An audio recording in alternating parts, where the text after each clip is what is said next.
Hello there everybody, this is Ascenic bringing you some more action from StarCraft 2 Heart of the Swarm. This is the beta, and this is going to be a Terran versus Protoss on Cloud Kingdom. And in our down in the bottom left we're going to have our red Terran player. It's going to be Lux, who I've casted quite a few games of recently. I do like him, he's got some good play, he likes his mech by the looks of it. And we do have in the top right a blue Protoss player.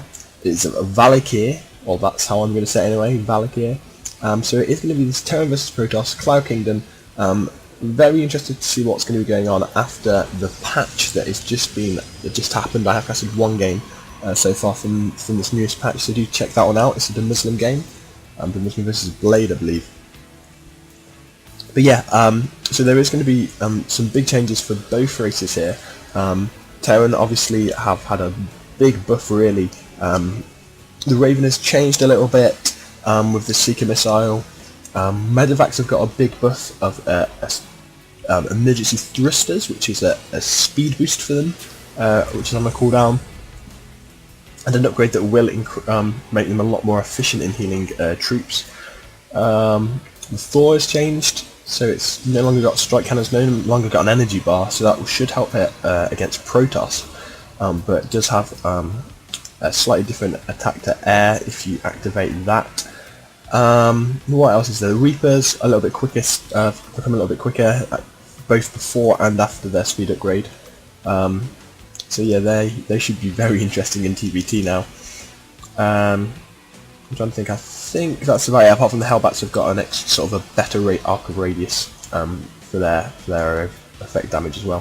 Protoss, on the other hand, have had very much changes to only their air units, and I think all of their air units. So the Tempest's damage has been sort of readjusted and sorted out, and changed how it affects massive units and air units rather than ground units. The Phoenix has gained a range, so it's gone up +1 range, and it still has that upgrade to increase its range by 2, so they are quite long range now. I think that takes it up to 7 with the range upgrade. Carriers are now microable, to the delight of many a Protoss out there. They love that they can now micro their carriers. They can attack and move at the same time, without the interceptors returning to the carriers. That's quite a decent buff, really. I'm not sure it will mean that carriers are actually a staple unit, but they are definitely slightly more viable because of that. The Oracle. Its Pulsar Beam now is an activate or deactivate ability, and it doesn't just attack buildings, it can attack anything on the ground. And from what I've seen, this does rip through mineral lines. From what I've seen, if you don't defend against them, they're quite squishy, they're quite easy to kill, but if you don't defend against them, they are going to do a ton of damage. And then the Void Ray no longer charges, and it does have an ability called Prismatic Alignment, which increases its damage to armoured. So yeah, some nice changes, some things that I'm liking the look of, and I'm very happy to see what will be coming out more Heart of the Swarm. Reducey looks being very standard play. He's going for his 1 Rax gasless fast expand, then he's adding on his 2 barracks, and then 2 refineries. So yeah, very standard play for Terran vs Protoss. And Valikyr, similar, expanding off 1 gas just after he's got his cyber core. The second gas is on the way up and is up now, so this is a very standard opening, very standard, almost Wings of Liberty opening that we do see from this game here. This is why Valikyr is going to push through the Stalker, but that bunker is going to mean that no damage can get done really. Yeah, so Cloud Kingdom is a map that in a lot of matchups we have seen mech, and with the way Heart of the Swarm is going, wanting to push mech, making it more viable for Terran. I'd be very interested to see what exactly Lux wants to do here. We have seen in the past that he does like his mech, so maybe he'll go for that. One change I did forget to say is that there is now an upgrade for the Widow Mines to make them burrow 3 times as fast as they did originally. So if you get that upgrade, they are going to burrow in people's mineral lines in midfield or wherever in 1 second rather than 3, 1 in-game second that is. So yeah, it's going to be quite a big buff if you get that upgrade for the Widow Mines. I am sorry if there is any lag. My computer for some reason is not handling Heart of the Swarm very well anymore. hopefully I'll get that fixed soon. Looks like SV will get taken down, and he did get a lot of scouting information though. He did see these extra gateways going up, and the Stargate going up, I believe he saw. I'll have to check. No, he did not see the Stargate. Oh dear, that is, yeah, that could be dangerous for him, especially if there's some oracles, especially if he hasn't defended himself against any oracles. Is factory coming up? Has he got an engineering bay anywhere? I'm not sure he has. No engineering base, so no turrets can come up for Lux. He'll have to drop some marines back here if he wants to defend if there are oracles coming, which obviously there might not be. There are so many options now for Sky Protoss that actually I wouldn't be surprised to see anything coming from that Stargate anymore. There is an engineering bay up now for Lux, so that's good, and it is an oracle that's going to be coming from Valikyr. Maybe looking to get some harass done on that. Those mineral lines of Lux. Again, Lux being very standard. He's adding his reactor, he's adding his starport, so we should see medevacs very quickly. I'd be interested to see how those emergency thrusters do. We saw Muslim use them a little bit. I don't think he actually. No, he did get the Caduceus reactor upgrade in that game that we watched. So yeah, there are. We have seen a little bit of it, but always nice to see more. Yeah, it's an interesting change. Like, I don't think many people were thinking that the medevacs needed a buff, but Blizz did really want to push late game bio, which can be difficult. We so often see transitions into Sky Terran because it's so difficult to win fights with bio in late game. And we do see the tech lab coming down, so we could just be seeing standard marine tank from Lux. I say standard, not so standard in this matchup. What I would say is very much standard in TVZ and TVT. Marine tank play is not so standard in TVP. The tanks are not favoured so much. We do sometimes see early tanks with 1-1 pushes and the like, but very rarely do we actually see CC tanks mixed into a marine seed tank army.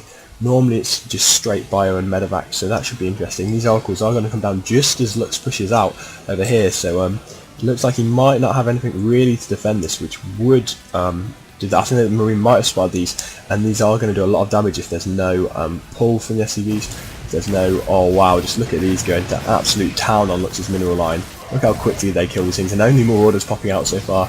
Now a couple of marines, but oh my days, this is a lot of workers, and the oracles escape.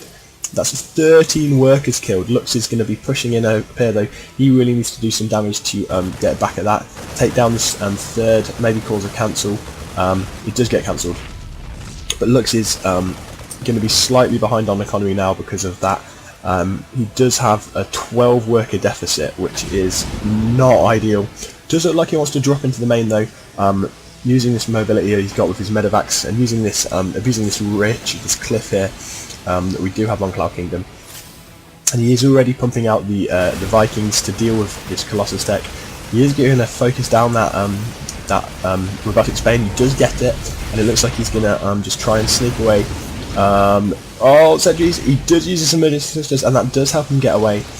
Could cancel this third once again. The oracles are going to come in and see what they can get done, but probably not very much against marines. Yeah, they do go down very fast to marines, and these marines in this order is going to cause another cancel on this third. So yeah, that's a nice little win for Lux. He did force the rebuild of this robotic space. So after this one Colossus is coming out, he's going to be waiting a while. He has no extended thermal lance, I don't believe.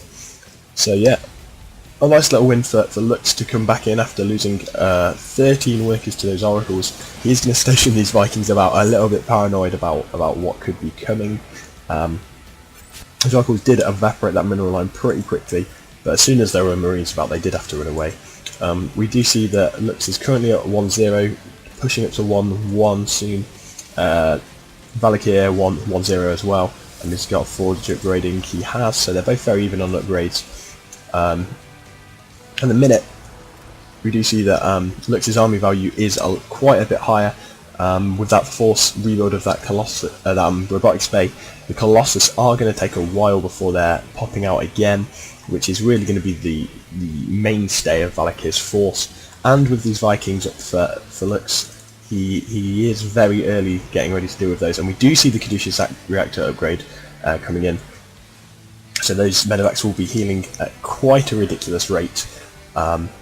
Lux is pushing ahead with his third before Valikyr has his third, so that's a nice econ win really. He is still behind on workers, but again, that's very much what we'd expect in this matchup with Chrono Boost. And it does look like he's going to push out, see if he can catch Valikyr as Valikyr is teching. He has got his extended terminal lance on the way, he has got his Zealot charge, he has got his Oracles and his Tempest on the way. So he's very much, a free Oracle there. He's very much looking to push out just as Valikyr is not looking to have a big army, but looking to tech, looking to get his Templars out, looking to get his Zealot speed up. So yeah, it looks like he's going to just try and bait him out into the Spire, which isn't going to happen.